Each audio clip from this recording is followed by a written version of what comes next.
کل کا کچھ سوالات یہاں پر آئے ہیں۔ ایک صاحب نے لکھا، حضرت آپ نے فرمایا کہ شیعہ بھی مسلمان ہے۔ ہمارے استاد صاحب فرماتے ہیں کہ شیعوں کا کلمہ اور ہے، پھر وہ صحابہ کرام کو معیار حق بھی نہیں مانتے اور نماز بھی اور طرح پڑھتے ہیں۔ کچھ لوگ کہتے ہیں کہ شیعہ حضرات صرف 3 نمازیں پڑھتے ہیں، وضاحت کر دیں۔ یہ ایسی باتیں ہیں جو بہت وقت چاہتی ہیں۔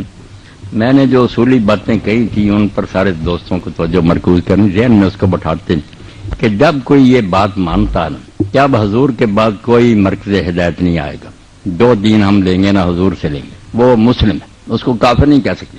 اب رسول کریم علیہ السلام اس دنیا میں ہمارے سامنے نہیں ہے کہ ہم آپ سے مسئلہ طے کرا دیں۔ کتابیں جو ہم تک پہنچی ہیں اس میں لوگوں نے بہت مختلف قسم کی رپورٹیں لکھی ہیں۔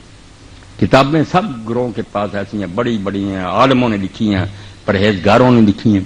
ایک طرف ایسی ہسٹری ہے جس میں لوگوں کے ظلم ہی لکھے ہیں، جن کو ہم صحابہ کرام کہتے ہیں۔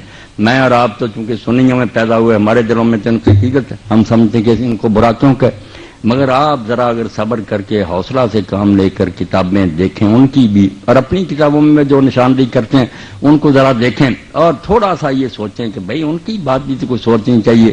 پھر میں اس وقت بیان نہیں کروں گا کیونکہ پھر بات پھیل جائے گی، کوئی بدمزگی ہو جائے گی، آپ خود کہیں گے کہ یار وہ بھی معذور ہے۔ اگر ایسے سلوک انہوں نے کیے حضور کی اولاد سے تو کیوں ان کو پھر نیک کہا جائے؟ اب وہ بیان کرنے کی باتیں نہیں کہ ان کو کھولا جائے، پھر تو شیعہ سنی بحث چھڑ جائے گی۔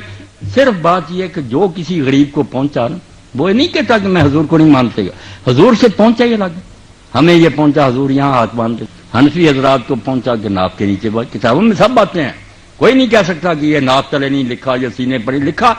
اب جس کو جس پر تسلی ہو جاتی ہے کہ میرے خیال میں یہ بات زیادہ درست ہے اس پر عمل کرتا وہ یہی سمجھ کر ہے کہ ہدایت حضور سے لے لی۔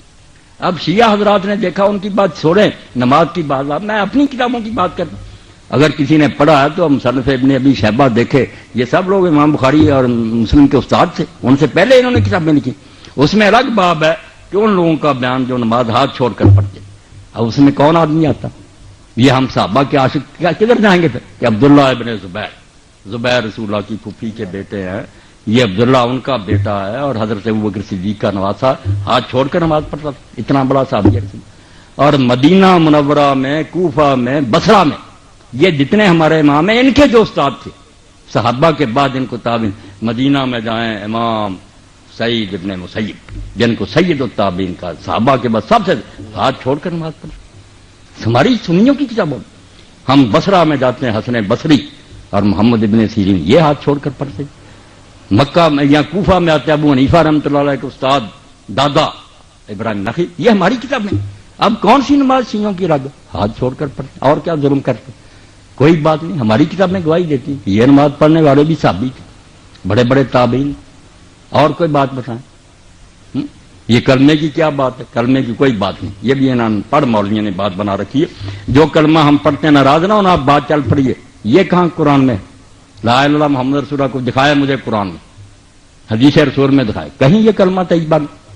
یہ 2 الگ الگ کلمے ہیں، بالکل ٹھیک ہے، لا الہ کہیں لکھا محمد ہم نے جوڑ لیے، حضور نے تو جو کلمہ بنایا وہ شیعوں اور سنیوں کا ایک ہے، کلمہ شہادت، حضور وہ پڑھاتے تھے، اشہد ان لا الہ الا اللہ وحدہ لا شریک لہ واشہد ان محمد عبدہ ورسولہ، وہ ہے کلمہ۔